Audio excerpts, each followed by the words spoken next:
This is Reality Dispatch, written by Jim Mintz. He said nothing as he gave me the rig. I'll take the west today.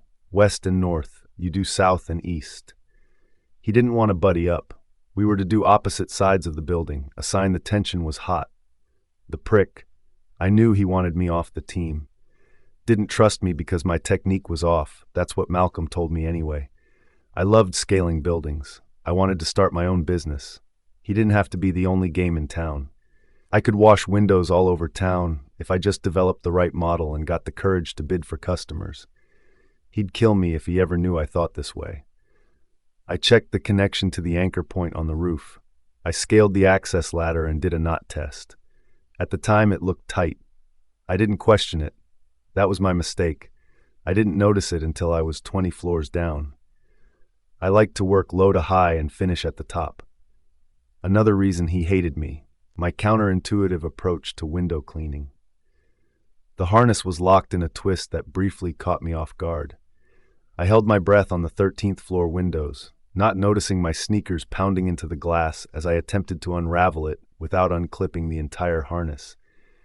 If that were to happen, I would fall to my death. I forced myself to concentrate on the task. I had scaled buildings like this thousands of times. I knew what I was doing. This was a minor infraction. Just keep calm.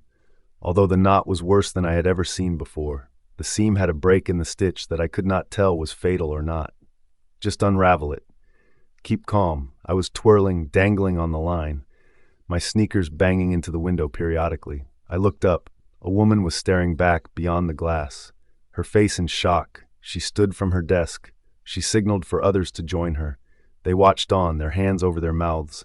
The squeegee fell out of my back pouch. I watched it descend. It blew a gust of wind up as it fell faster and faster. I could not hear it hit the ground over the sounds of the streets. Maybe someone yelled. Maybe they didn't.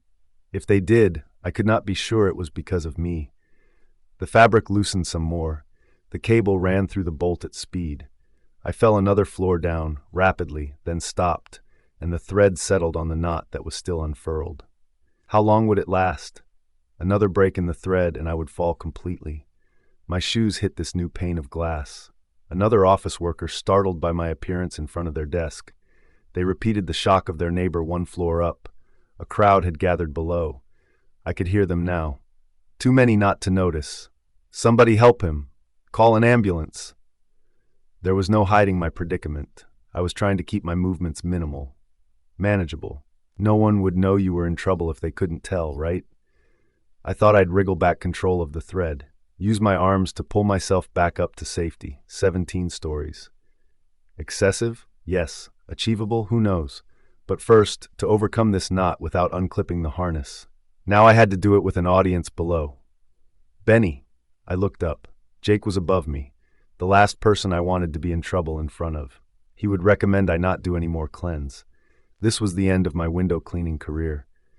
Hold fast, I'm coming down to you, he said. There was no hiding it. The knot held me there while I waited to be rescued. Just unfurl now, I thought. Let me dive down and land in a pool. Don't let me be rescued. I don't want to face the indignity. I looked up, I gritted my teeth. He was approaching me fast, 2 floors at a time. He made it. Grab my hand, he said. You can't hold us both on your line, I said. Don't question, just do. He screamed, his dominance suffocating my opinion, as always. He grabbed my shoulder, held onto my shirt. I kept looking down at the knot, seeing what it was doing. It was slowly unraveling, ever so slowly. Give me your hand, goddammit. I didn't move. I made him work. He can work to rescue me, I thought. This is the end anyway. Why give him the dignity of being right? Benny. I went limp. I looked up at him. Go on, pull me. I can't if you don't help, he pleaded. You put the knot in my rig, I said. What? You wanted me to fail. Not to fall, but to fail. The clarity that came with a near-death experience. What the hell are you talking about? Give me your hand, he demanded.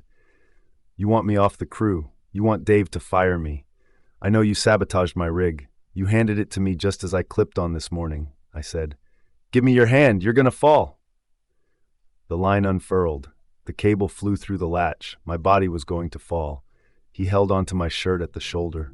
I fell and dragged him down with me. Jesus! He screamed. He didn't hit his brakes. He tried to hold on to me. I could see his latch. I grabbed for it, the fear having caught a hold of me. I yanked it for safety.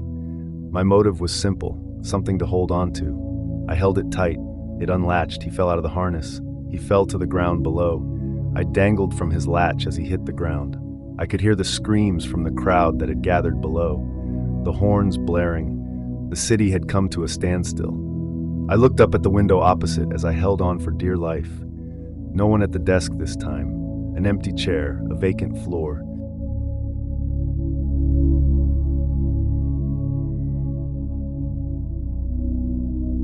For more stories of fact-based fiction, head to jimmins.substack.com.